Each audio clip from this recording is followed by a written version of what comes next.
non, la vie chrétienne est trop difficile. Comment on va y arriver un jour?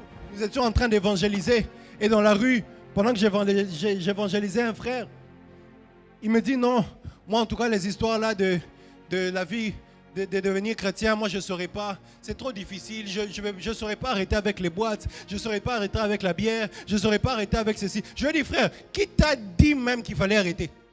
Moi là, est-ce que moi je te prêche d'arrêter quelque chose? Moi je te parle de recevoir quelque chose. Je te parle de recevoir quelqu'un. Je te parle d'inviter quelqu'un dans ta vie. Le reste là, qui t'a dit? Ce que j'aime avec Jésus, il a lui-même tous les genres de services dont tu as besoin dans ta maison. Ça veut dire lorsqu'il entre, lui-même il a les services de nettoyage. Oh non, si je les reçois, il faut encore que j'apprête la table. Il ne te demande pas d'apprêter la table. Il dit, celui qui... Oh il dit, je frappe à la porte. Celui qui me recevra, il ouvrira. Je souperai avec lui. On n'a pas dit d'où vient les soupers, on n'a pas dit d'où viennent les assiettes. Il dit, je souperai avec lui. Parce que pourquoi? Lui-même, il entre et il amène la nourriture. Oh, Pasteur Ramazan, il dit, il dresse devant moi une table en présence de mes ennemis. Frère, qui t'avait dit que Dieu ne savait pas dresser des tables? Ne t'inquiète pas pour la table. Lui-même, il va la dresser.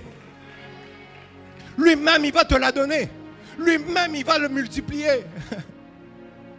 Non, je ne saurais pas arrêter. Je lui ai dit, frère, je ne te demande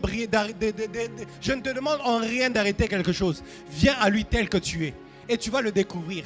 Pourquoi? Parce que j'ai la conviction que quand tu reçois Jésus, le Saint-Esprit dans ta vie, il va tout t'apprendre. Il va te dire, ça tu changes, ça tu enlèves. Et en fait, ce n'est pas comme si c'est une imposition et toi tu seras là, tu n'as pas la force. La Bible déclare, oh my God, je puis tout par celui qui me fortifie.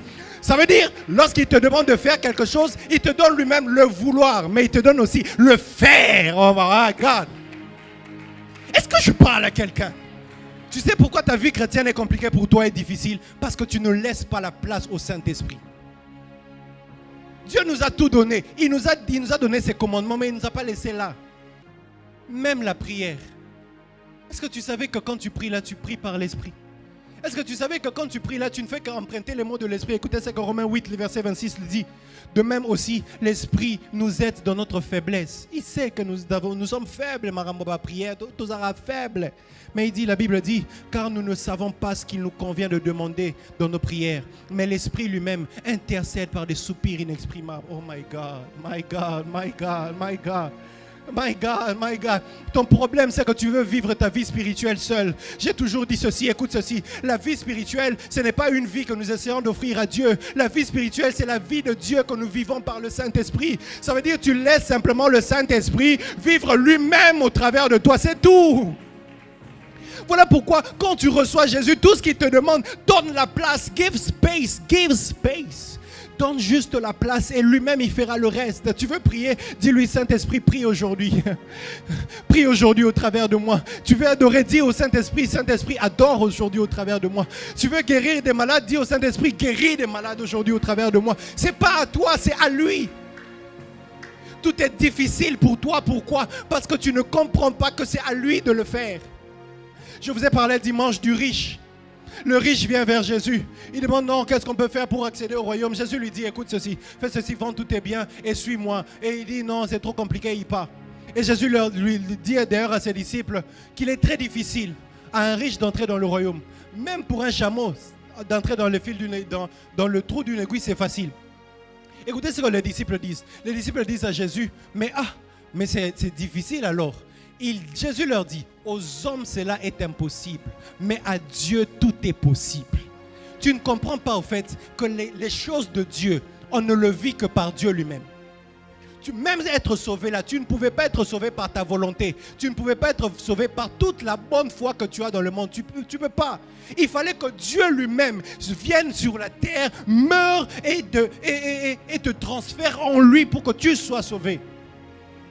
Parce qu'on ne peut pas accéder aux choses de Dieu si ce n'est pas passé par Dieu lui-même. Voilà pourquoi Jean 14, le verset 6. Je suis le chemin, la vérité et la vie. Nul ne va au Père que par moi. Tu ne peux pas faire les choses de Dieu sans Dieu. Impossible. Et Dieu le savait. Voilà pourquoi Jésus a dit, il est avantageux que je m'en aille. Vous savez pourquoi? Parce que Jésus était avec eux physiquement. Et malheureusement, ils ne pouvaient pas être dans leur cœur pour mettre en eux les fruits, pour mettre en eux les dons, pour parler dans leur cœur. Il avait besoin de quelqu'un qui aurait une matière qui peut entrer dans leur cœur et dans leur esprit afin de les aider dans cette marche chrétienne. Si Jésus était là sur terre, nous ne saurions pas vivre la vie chrétienne. Si Jésus était sur terre, nous ne saurions pas vivre la vie chrétienne. Et ça, c'est vrai. Pour preuve, pasteur Ramazani, les disciples de Jésus, quand on a tué Jésus, ils ont fui. Malgré tout le temps qu'ils ont passé avec lui, malgré tous les enseignements qu'ils ont reçus de lui, ils ne pouvaient pas. Pourquoi? Parce qu'ils n'avaient pas le Jésus en eux. Ils avaient le Jésus avec eux, à côté d'eux. Ils avaient besoin d'une version de Jésus en eux qui va leur donner la force et le courage de braver n'importe quoi. Voilà pourquoi quand le consolateur est venu, ils sont eux-mêmes allés, eux-mêmes qui avaient fui, ils sont allés prêcher là où on les avait tués. Là où on va les tuer, ils ont quand même prêché. On a décapité Jacques, ils ont continué à prêcher. On a tué Étienne, ils ont continué à prêcher. On a lapidé tel, ils ont continué à prêcher. Pourquoi? Parce qu'ils avaient maintenant une version de Jésus. Parce qu'ils avaient une version de Jésus en eux, qu'ils pouvaient supporter, qui les aide à devenir des témoins. 8, donner la puissance pour témoigner. Acte 1, le verset 8. Mais vous recevrez une puissance, le Saint-Esprit survenant sur vous, et vous serez mes témoins. Le Saint-Esprit était la formule dont ils avaient besoin pour devenir des vrais témoins de Christ. Tu vis encore une vie chrétienne sans le Saint-Esprit? Est-ce que ça existe, ces choses? Ça n'existe pas.